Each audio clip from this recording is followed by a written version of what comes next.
നമുക്കെതിരെ വരുന്ന ശത്രുക്കളെയും ലോകം മുഴുവനെ തന്നെയും തൻ്റെ കരാങ്കുല ചലനത്താൽ തടപറ്റിക്കാൻ കഴിയുന്ന സർവശക്തനായ ദൈവത്തിലാണ്, യഹോവയിലാണ് നമ്മൾ പ്രത്യാശ അർപ്പിച്ചിരിക്കുന്നത്.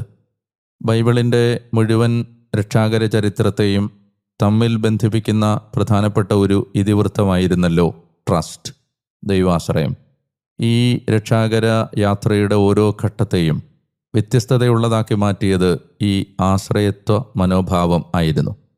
എവിടെയെല്ലാം മനുഷ്യൻ അന്ധമായി ദൈവത്തെ ആശ്രയിച്ചോ, നിക്കാനോർ പറയുന്ന ആ വാചകമുണ്ടല്ലോ, ഈ ജനത്തിന് ഒരു നാഥനുണ്ട്, ഈ ജനത്തിനു വേണ്ടി വാദിക്കാൻ, ഈ ജനത്തിൻ്റെ ഭാഗം പറയാൻ അവരുടെ പക്ഷത്ത് ഒരു ദൈവമുണ്ട്.